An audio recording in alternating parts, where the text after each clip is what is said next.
Hello again, everyone. Thank you guys for joining us. We are on Sales Rep Festival Day 3, and today we're going to be talking about what's new on Play.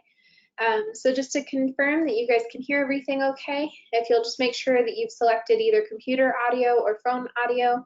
Most of you look like you're set up, but there's still a few of you that look like you need to get set up with that. So just make sure that you do. We have this helpful screen to kind of walk you through how you can do that. If you want to click on that orange arrow, it'll hide that control panel from you. You can click it again to bring the panel back up. So if you have any questions, you can put them in the questions window, and we'll definitely get to all the questions for you guys at the end. If you guys did just join, I know, Steve, you were on our last session with Reach and so forth. Thank you guys for continuing to kind of jump on with us through these sessions. If you can just confirm that you can hear my audio and everything okay. I have figured out the mute button this time, so I'm not just talking to you for 3 minutes about things that you guys can't hear me. You can see me, but you can't hear what I'm saying. So just confirm that you can hear my audio and everything okay. Awesome, thank you, Steve. Todd Litzman, our president and CEO, is going to be leading this session for you guys. So without further ado, I'm going to pass this over to Todd, and we'll get started on the presentation. Thank you, Kelly. Hello, everybody. Welcome back for those of you I've spoke to in the last couple days or today, and thanks for the rest of you for joining. So we're going to hit on what's new on Play. So this is going to be Play for iPad that we're going to go through. So some of this, if you've been on some recent webinars that we've hosted, we've gone through a bit of this. What's new on Play for iPad. So some of it will be a rehash, and then we'll get into some new stuff. And if you were on the previous webinar I did this morning on virtual tools, again, this will be some of the stuff we talked about there as far as how collections work and how to utilize them in tear sheets and things like that. So as Callie mentioned, we'll have some time at the end for any questions that you guys may have, but short of that, we'll get rolling. All right. Get back to here. So agenda on this particular session. So the 12 months of Brandwise really takes us through what we've done a little bit towards the end of 2019 all the way up till now, and then we'll talk about what we're going to be doing going into 2021 at a high level, just to give you some ideas. And part of this will also tie back, if you're on that virtual tools, to what's happening with Passport and Transit and the way that data will interact with the iPad. So we'll get into that. Okay, so starting with October of last year. So one of the things that we did, we had order history from the main menu on the iPad. You could go to order history, and then of course you could search order history, and you could open up orders. And from there, if you knew what to do, you could open an order up and you could copy the items off, and then you could paste them into a new order, and that's how you did duplication of orders, which worked okay, but it didn't give you the flexibility to kind of pick and choose what you wanted. So what the order history does that we added the end of last year, and actually, this is probably not this piece, sorry, getting ahead of myself. Order history and digital catalogs. Keep in the back of your mind what I just said, and I won't rehash it again in a second. Digital catalog order history was being able to view what a retailer's purchased when you were in the digital catalog. So you can see on this particular page, I've got two highlights, the blue and the gold. The blue highlight, which I'll show you in a second, is just showing you hotspots. The gold is showing you that this retailer has purchased these products in the past. So this is in the flipbook catalog. You also see it on the right-hand panel. So if you click on products, you'll see over here where it says history, it will show you also the same history. So if for some reason this catalog wasn't hotspotted, but when it's uploaded, we run a process when catalogs get uploaded where we'll try to read the SKU off the page digitally. And if we can do that, we'll tie it to a product. So you may still see products over here. Some of you probably noticed that by clicking on the products button, even if you don't have hotspots on the page. And in that case, you'll still see the history from here. We've also added in as part of this ability to turn on and off hotspot drawing. So the show hotspots is going to give you the option to look at any of these 4 checkboxes. Then you can check them on or off. So as long as this is on, if you only wanted to see product that you selected or previously ordered product or perhaps product not available, but you don't want to see the blue box around everything, you can turn off the blue hotspot by ticking the checkbox. If you flip the switch off, none of these boxes will show and you'll just have product on the screen. So that's new as well, but that's how that works. Okay, so that was the digital catalog piece. collections. I got to remember when I get to the other one not to rehash it. So collections is something that we added into product presentation end of last year, released at the beginning of this year. Well, as we get further along in the presentation today, I'm going to show you how you can now utilize that from within a sales order, which is brand new. So to set up collections, again, you go to present product on the right side panel. And when you get in there, when you have no product selected, you get this big screen that kind of shows you how to get to things. So it says categories and attributes and what they do and catalogs. And then you notice when you select product, if you've done this before, when you come back to the screen, you then have product on it. So what these little fingers are to demonstrate is when you have product on here, these are the icons at the top to click on in order to get around through the product when you can't see these great big ones. But what collections do, you can see collections down at the bottom. So you can use existing collections now, where you can add products to collections. These are your personal collections on your iPad. So you can create whatever you want. You can create seasonal, you can create best buyers, you can create your favorite store, it doesn't matter. And you can just keep them all queued up in there and utilize them to send tear sheets, start orders, any of those type of things in the future. So what you see here is I've got these blankets selected based on the heart that I've done. And if I click this collections button here, it'll take me into the collection. So you can see that I've already got some collections there now. So I've got my kids collection with 8 products, lunch totes, so on and so forth. If I click this button to add, it's going to have me name a collection. So I'm going to name blankets for what I did. And then when I save that, it's going to add the items that I had selected. So now I've got my blankets collection with 10 blankets. So again, I've got my blankets, kids, all these type of things. These are things that can be used down the road to create sales orders or do tear sheets or any of that kind of stuff. So that's how you can create those collections. I'll show you in a bit how you can utilize them within the sales order. The dynamic dashboard, what that is, so when we put this release out earlier in the year, we changed up this whole landing page and we put in the vision for iPad, Vision 360, which, by the way, I'm doing a webinar after this one on how to use those products. So if you're not sure, you can join that one. But we also added these 2 icons on the bottom right, or these 2 tiles. The one on the right, the play, see what's new in the release, that's where we've been putting release notes or videos where you can see how things work and stuff like that. And the middle tile is how we've been communicating with you about things like this. So earlier in the year, we changed that tile to be about the Brandwise Evolved conference that we did in October, so that you could register right from within the app. We did the exact same thing with this sales rep festival. We added that last week so that as a rep, when you go in, you can see what it is and you can learn more right from within here. So that middle tile we'll use for these type of different informational webinars that we're doing, things like that. And then again, that right tile will be more about what's happening with the application and things like that, where you can see videos and so on. So that was the dashboard. We also added and enhanced a supplier dashboard back in January. So the supplier dashboard can be accessed from nearly every screen on the iPad. I say nearly because it was brought up yesterday. There's a couple screens it doesn't display on.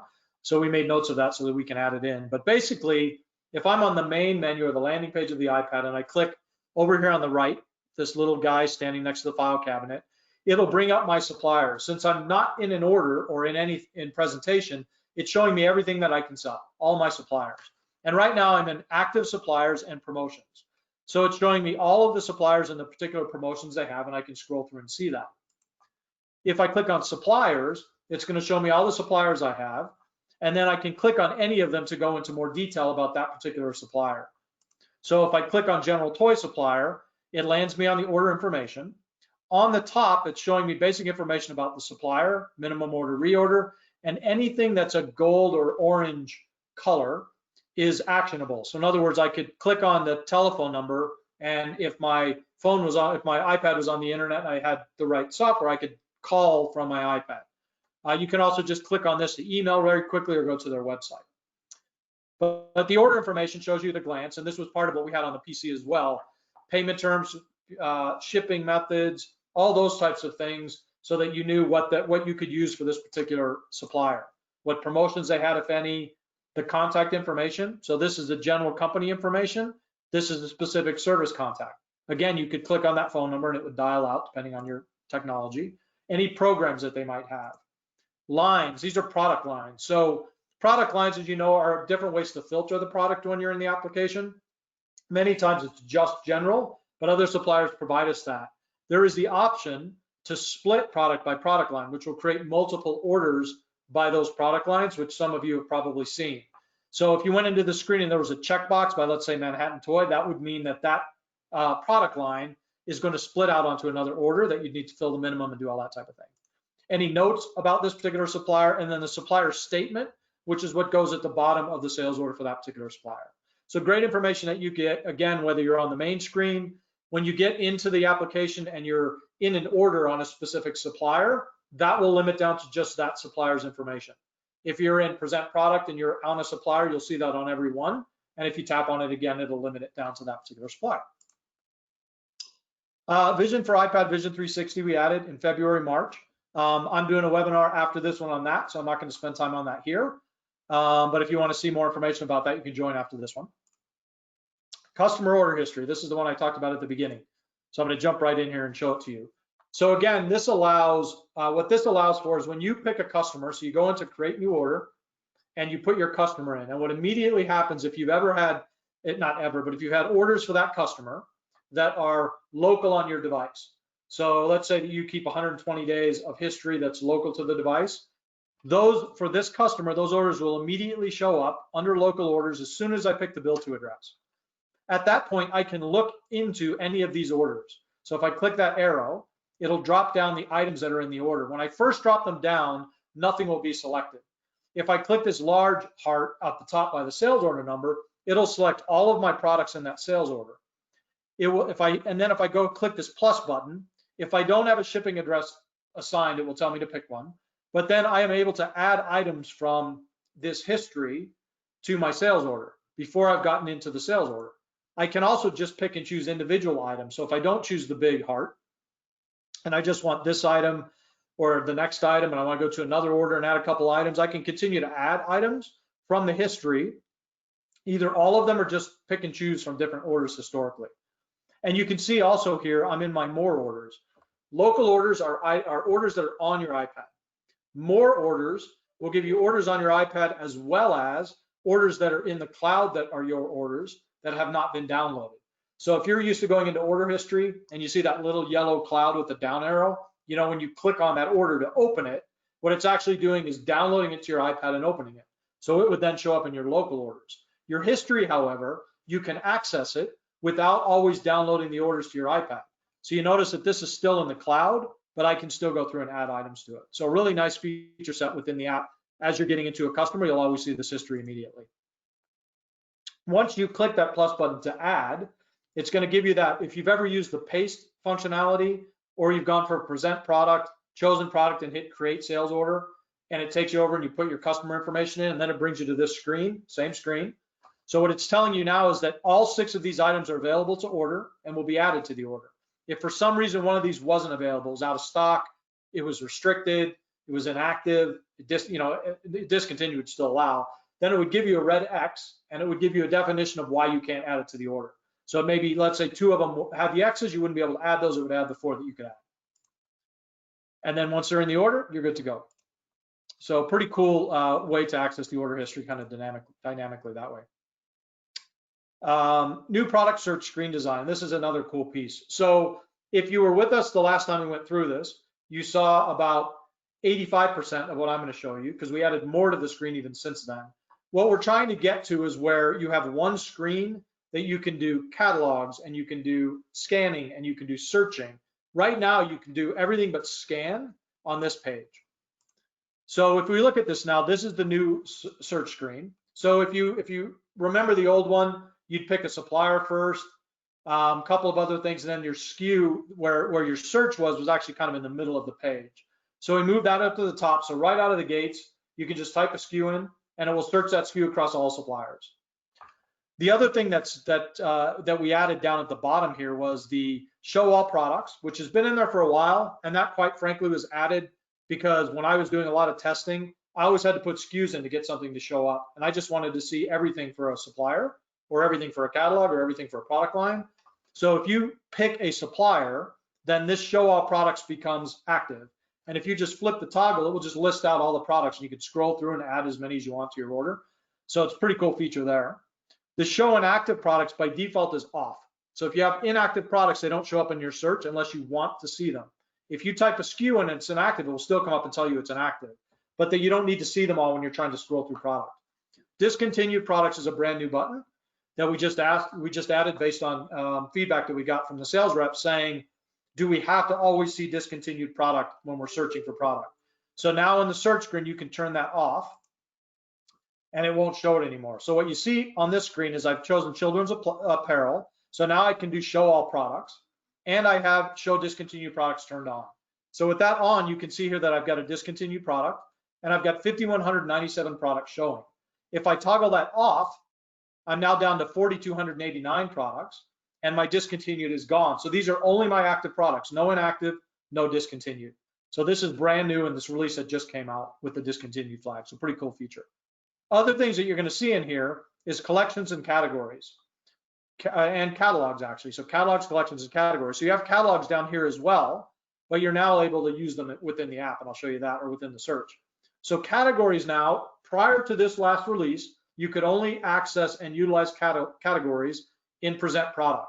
Now you can go into the order and in the search for that particular supplier, and if they have categories set up, you can choose one or multiple categories to limit your search on the right side. So you can now use categories in the order screen as well as present product. You can also use collections. So remember our collections that we had in the other page for apparel supplier. So if I choose a collection there and select it within my search screen, it's going to limit my product that I'm looking at to that collection. So it's just another way of filtering products. So if I want to look at that collection, and let's say that you watch my virtual tools and you're doing a Zoom with your retailer, and you say, hey, let's look at some of these collections I put together, they can see just what you put in the collection. You can select those products for them. So that is now available to be selected, both categories and collections, from the search screen. You can also view and products and digital catalogs from within search. So before, you always had to go to the catalog screen, then you'd come back to the search and bounce between. Now you can select a supplier, and if they have catalogs, you can either just click over here and you'll get all of the products in the catalog, just like you do in the catalog screen, if you toggle that digital catalog button on or off. Or if you click on digital catalogs, it'll actually take you into the flipbook catalog from within the search screen. So once you've selected your products and you click out of it, you're right back in the search screen. So again, we're starting to compress things so that you don't have to traverse along the bottom to go to scan. That'll be the next thing that ends up in there. So you'll be able to scan, you'll be able to search, you'll be able to find catalogs, everything in one screen. So that's what we're looking at there. All right, and that says May, but the release that just came out has those new functions that I just talked about. It has the discontinued product, categories, and collections available from within that. So filtering suppliers based on assigned division territory. So this affects those of you that may go into showrooms or used to go into showrooms or may again go into showrooms. You have a tendency to have more suppliers on your device than maybe you sell, so that when you go into a market, all those products are available. So you used to have to sift through all that in your screens. Well, now, if you click on the little face next to your name, which is the settings, your local settings, you now have a My Suppliers Only, and it will only be active if you're in road mode. So right now, for all of you, and for most of us now, it's mostly road mode. You'll be able to flip that switch over. If you don't, if you look at this, I've got all of these suppliers. If I toggle that switch to just my suppliers, meaning in my division, these are the only suppliers that I can sell or that I sell, it'll limit you down to just your suppliers. So instead of having to weed through all the other stuff, you don't have to worry about that. It limits your search down to yours, the suppliers, catalogs, everything just down to your suppliers. So that's what that toggle button is if you see that down in your settings. This is probably one of the most exciting ones, the one app to rule them all. So this came about based on our side-by-sides. So for any of you guys that have a supplier that says use our application, or if you're a supplier and you have agencies that have their own Play app and you have your app, many of you have a basic Play for iPad app, which is your primary application, and then you may have one or two or three side-by-side apps, which are named for the company. So maybe agency A is Play for iPad, and then I've got supplier B, and so on and so forth. If you're an independent rep, you may have 2 or 3 agency apps on your device because you work for different companies. The one app to rule them all pulls it into one Play for iPad app, no more side-by-sides, no more links to download applications, no worrying about certain things being on different versions. It's all in one now. So you guys all have this now. So this is what your login screen looks like. So we've added some nice information here as far as when you last synced, your system mode, rotor show, what your license is, if your sales location set, which mine's not, and your app version. I'll show you in a minute what this little gear does, but basically, if you remember, there were settings in the actual iPad settings that you'd get out of the app, you'd click on the gray settings button on your iPad, and it would take you to another screen. You'd go find Play for iPad or one of your side-by-sides, click it, and set some settings up. Now you can do it right from here. But the other thing you can do from here is add another license. So this is my Brandwise Sales Demo Agency license or supplier license. If I click the plus button, it takes me in. I only have the one license. Now I can add another one. I get my license ID and key like I always get. I load that up. Now notice I have Showroom Solutions. I did have Brandwise Sales Demo, and it's an arrow instead of a plus. If I click on the arrow, you're going to see that I have now two organizations in my app. I could have 3, 4, 5, 6, doesn't matter. And to switch between them, all you do is tap on it. It will take you back to that screen. You log in. When you want to go to the next one, you just tap on the top. You come out of your app, tap on the top, go to the next one. So you can just switch between all of those within one application. If you stop working for a company or they don't want you to have the side-by-side anymore, or sometimes at a market, you'll issue these out to a supplier and then they'll want to remove it. They'll be able to add it when they come into market. And if when they go away, they can simply go in and hit the delete button and it will delete the particular application of the one they want to get rid of. So really slick stuff. That gear button that we talked about at the beginning, instead of having to jump out to get the settings, is now available from the main screen. So these options are, like this find order number of days for history. So the history for when you actually go into order history from the main menu defaults to a certain amount of days that you define. Most of it's just today. So you look at today's orders and then you go up to the date and you go, I want to go back 30 days, 90 days, or a custom date range. And by the way, in your order history, you can go back with that custom date range years and it will pull all that history in from the cloud and show it to you. So you're not limited to history on your iPad. But what that setting does is just set your default. Allow change of the ship date for future ship dates, different things like that are now available within the application from that gear button that you used to have to jump out and get. So really cool. That's available today. That was available with this release that just went out. You can also now manage credit cards from within your iPad app. Before, you could add a new one, but you could never go back to a customer record or anywhere else on your iPad and remove one, or add it just from the customer. You had to go to a PC or you had to ask your back office. Now you can manage that from within the iPad. Again, you add your billing address and start new order. And I haven't gone into an order or anything. I'm in the billing address and remember we had local orders and more orders. Now I've got credit cards. So within here, you'll see all the credit cards associated with this customer. And if they're expired, they have that little expired flag on them that you see.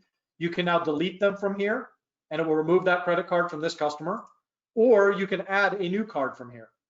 So when you add a card, as you know, you have to be online. The reason for that is you never have credit card data on your machine, on the PC or the iPad. You have a token or a numeric representation that's not the credit card data. So you capture that new one when you're online and it will store it onto your database. But now you can manage these without having to always go into an order or go to a PC or call your back office person. So very cool. So that was just added in as well and is now available. Tear sheet rework. So what we did here is when you used to, prior to this release, when you go into a tear sheet, let's say you had 3 products for this supplier, and we'll talk about this as present product. I had a few products from supplier A, then I had a few products from supplier B, a few more from supplier A.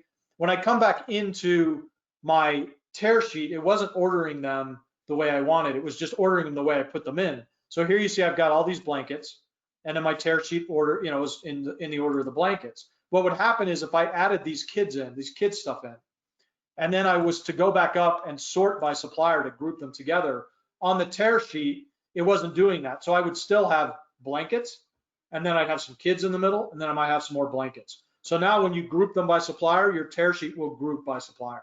So it's much more intuitive when you're looking at it when you send it out to your retailers. All right, so the future of Play for iPad. So what's coming?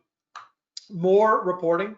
So we're going to be continuing to enhance vision for iPad. We actually have a meeting next week to talk about the ability to take shipments in from suppliers, tracking information in from suppliers, and present it to you and your retailers actually through Reach, but to you through Vision for iPad.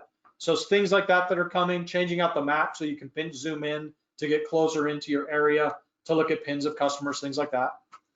More content at the tip of your fingers without an upgrade. meaning that we want to continue. We're getting better and better about being able to do updates to different things on your device without requiring you to upgrade your application. While it may not be a big deal, it's still something we don't want you to have to do. And it's trash day, so I apologize for all the noise outside my window. Redesigning of product information. So again, being able to easily get from putting a suggested order and wish list together to adding items for an order. So this gets to all the stuff we just looked at with the search, really simplifying that. And then when you have that product card, so if you're in scan or you're in the order, you can expand that product up and it shows you available dates and it shows you order history or item history. When did you last order this item and all that type of stuff. We're trying to build more and more into that card so that when you're like in that one screen, you can do everything from one place. You can do all kinds of different things from within that one area. You can move it from different ship dates, all that type of stuff. So that's all stuff that's coming. Getting products like image uploads. So one of the things that suppliers are doing now is they're uploading their data through transit. What that's doing is it's providing a product file to your agencies, giving them the ability to add that in more frequently to give you updates for your products and your availability and your quantity on hand and all that type of stuff. It's also populating all the 2.0 reach stuff. The other benefit this will provide, which we're going to be working on next year, is the ability for the iPad and the PC, when you scan an item, it'll go look at the cloud like it does, your images will come in dynamically when you scroll through and load to your iPad. Customers do that too, depending on the mode you're in. Sales orders will do that as well. Well, we're going to be doing that with products. So if I scan this item, it'll quickly look at the web, and let's say that the price updated, or I had quantity on hand that diminished, or it became inactive in the last day or discontinued. That'll automatically pull into your iPad and update what you've scanned or typed in or searched for. So those days of saying, hey, we updated a price, can you do a sync, go away. Now, when somebody updates thousands of products, we'll have you do a sync so that you get all the updated data. But those dynamic uploads will be really nice. So that's something that's coming. The retailer lookup with a Brandwise passport. So we talked about the passport in the prior webinar I did, but basically we've got between 50 and 60,000 retailers now that have passports. They're using those to access reach, both 1.0 and 2.0. They will also be using that in 2021, as soon as we get that functionality in, for when you say to a customer, a new customer, whether you're calling on them, whether they come to a market, whether you outreach through some sort of lead generation, they want to become a customer. What you do now is you open up your customer and you type all their information in. What you'll be able to do with this is say, do you have a Brandwise passport? Yes, I do. Can I have your email address? You'll put their email address in and it will pull their data down and then it will keep it updated on your device. And then expanding on collections. So right now I said your collections are your personal collections. You'll always have that. But we want the agency or the supplier to also be able to create collections. So maybe they're seasonal, maybe they're new product, maybe they're best sellers, maybe they're closeouts. They can do that in product lines and so on, but it's nice that they do it in collections as well, because then within present product or other areas, you just kind of have those subsets of products that are easy to add and remove. So those are some of the things also that we're looking to do. That's my spiel. So finishing up with Brandwise Insiders, many of you guys have heard this 15 times already, but we really want all of our sales reps, our agencies, and our suppliers to be part of the Insiders group. It's growing every day. We're over 800 people in there. These are your peers. These are other agencies, suppliers. Great place for asking questions, giving best practices, asking Brandwise stuff. See, we put a lot of stuff in there that's before we release or before we've even developed to get feedback. What do you guys think of this? What do you think of that? So it's a really good opportunity to interact with us from that perspective. So if you want to join that, if you're not already there, just text Insiders to 33777 and we'll send you all the information you need to get signed up. All right, I managed to finish 37 seconds early. What questions do we have, Callie? So if you can do a live demo of where the new product search screen is located. I can do that. Thank you. Yep. What else do you have while I'm getting this fired up? Anything? Shouldn't take that's the main question so far. I'll go ahead and unmute everyone. So just in case you have any other questions, you guys can feel free to speak. All right, get this going here. All right, let me pull this on over here. So a couple things. One, just to show you, you can see that, again, this update that we talked about on the main screen. And if I happen to click on my Brandwise sales demo, you can see all of these different apps that I have loaded up. So it's pretty cool the way that that works. Now let me get logged in. And we'll go to create new order. And right out of the gates, what you're going to see here, you see all the new stuff that we talked about. So if I type in Brandwise here, as soon as I hit select, you can see, might as well take you through some of this. I've got all my new order stuff here, my order history. So this is how you can go in and add items, and you see it adds up. Ask me to pick my shipping address, so I'll do that. And then you can see here it starts to add products. So that's how you can go through the history. As long as they're in there, might as well show you that. I'm not going to add those. I'm going to go straight into the order. Oh, I guess I am going to add those. So we'll save those. Okay. So the search down here, same place it is. So you've got your scan, your search, your catalogs. But if I go into search now, this is the new screen. So I can type in, don't know if this will come up with anything, but I could type a SKU test. I got one test in there. So that'll search everything and come up with that test. So that's one way. Or I can go down and start selecting stuff. So if I select a supplier, let's do, I think gift supplier 2, yep. And then I just hit show all products. Now it shows me all products for gift supplier 2. So you have 1,435 products there. So if I click off show discontinued, I still have 1,435, which means I don't have any discontinued product. And if I click on inactive, it goes up to 1,492 from 1,435. So I do have 60 inactive products. So it filters it in and out. I can also click on my any catalog, and now you can see I've got catalog. So if I click on the picture, it'll give me the SKUs. If I click on the digital catalog, I'm in the catalog. So you can do all of that now from within search. I've got product lines if they're here. So if I get rid of, I'm going to reset and go back to gift supplier 2. I have my product lines, so I could sort by a product line, and that'll limit my products. So I do view all, see all products. It'll limit to the 118 that are part of that product line. I can also go into collections. And if I hit collections, it's going to limit to those particular collections. Then I can hit the reset. Now, if I had a supplier that had categories, and I don't know if I have one, just check real quick, but if I did, which I don't, then my categories would illuminate, and I could use my categories also to limit down. So that's all now within this one screen.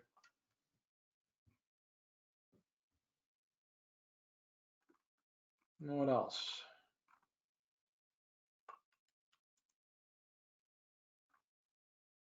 No questions so far. Steve just said it was a lot of information in a short amount of time. But yes, it is recorded though.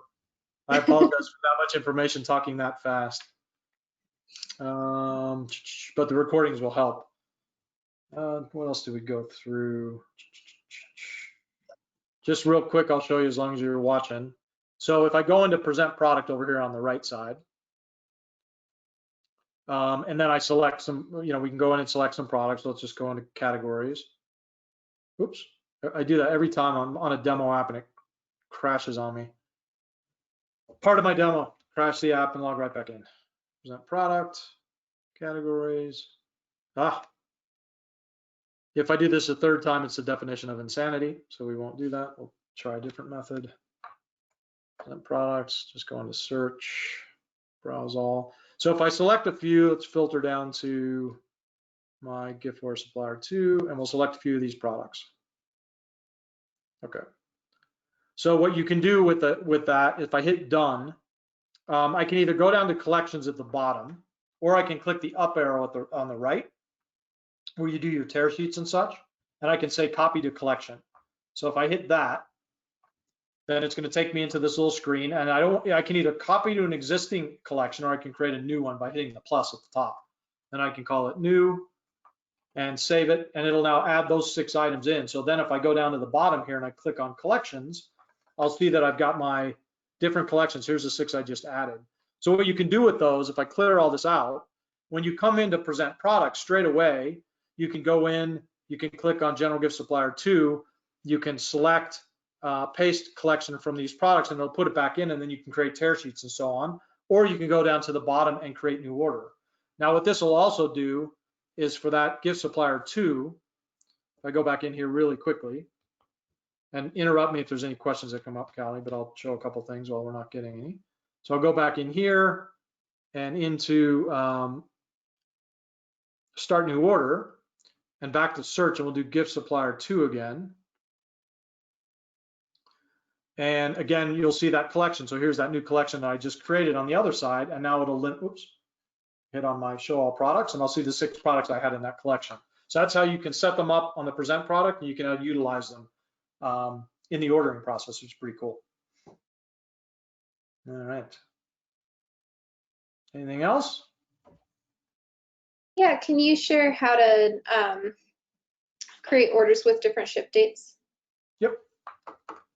So let's go ahead and we can leave this stuff in that I've got everything selected. So from your scan screen, so I'm down at the bottom, if I go into scan, up here I've got the ship on date. So it's defaulting in my system settings to today's date. So if I click the plus here, I can go out to a different date. So let's go out to the 21st. I can add as many of these as I want. What it's going to do is when I have that ship date selected on, if I was to scan product in, or I go to search and we'll add some of these products, and I'm going to go back to my scan screen, and you'll see if I expand one of these, so if I just tap on it, it expands it out, that my ship date is 121 because my ship on is selected as 121. So there's a few things I can do here. I can click on 1230, and then I can say add SKU again. What that will do is that's going to add the exact same SKU, but now you see I've got that SKU for 1230 and 121 because I'm adding it now for that. Anything I add now throughout the rest of the system, so if I go back to search and I add a couple of these other ones, I'll go back to scan for a second. You can see I've got 1230 and 121 on different dates. So now I've got 2 sales orders.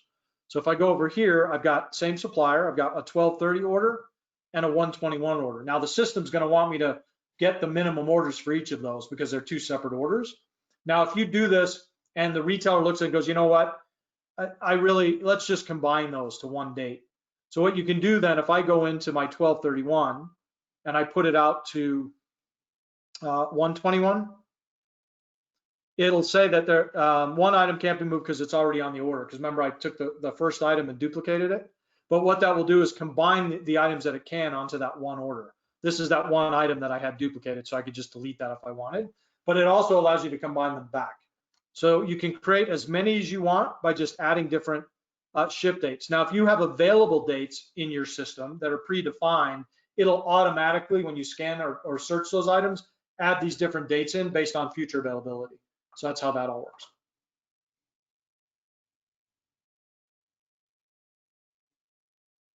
And if you, by the way, if you just want to see for one date, this little eyeball on the right side here, where it says 1 item, 5 items, if I click the little eye, it'll eliminate that from what I'm looking at. So actually, if I eliminate the 5, I'm just now seeing the 1 item that's available on 1220. And if I want to see just the 5 items that are available on 121, I can do that as well. So it gives you a little filter action. That's what that little eyeball is.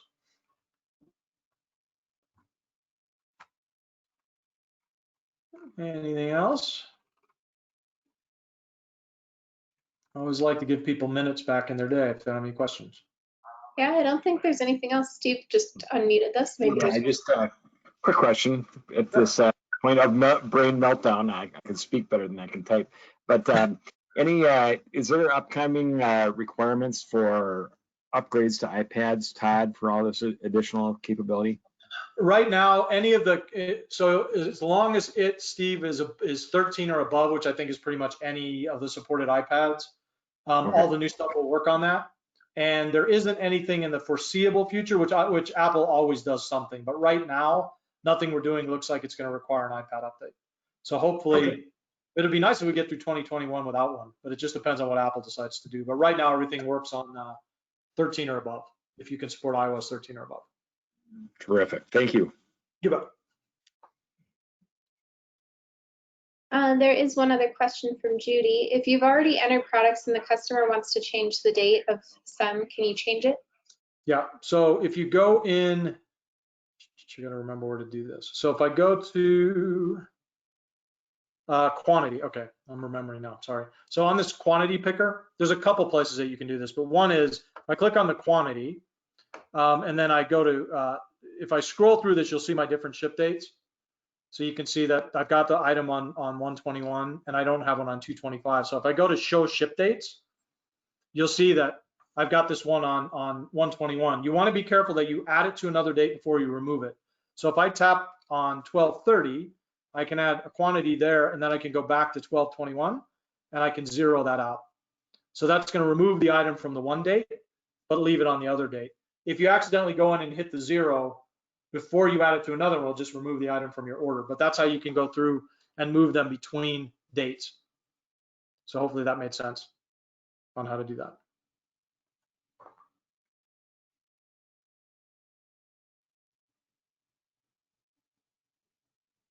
Can you add a new date?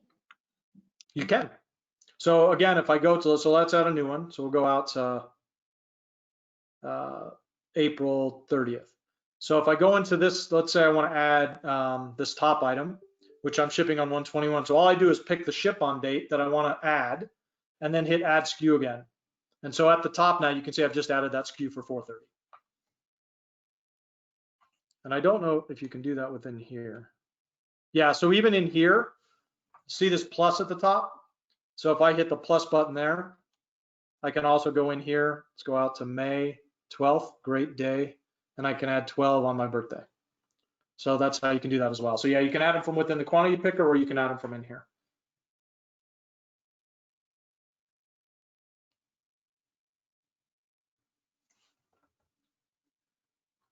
Awesome. That seems to answer it. Cool. Great. All right. Well, if there's nothing else, you guys get 4 minutes of bonus time. Yeah, and then you can join us next and learn all about Vision for iPad and Vision 360. Perfect. All right. Well, thanks everybody. If we don't see you on the next one or talk to you, have a great New Year. Talk to you guys soon. Bye.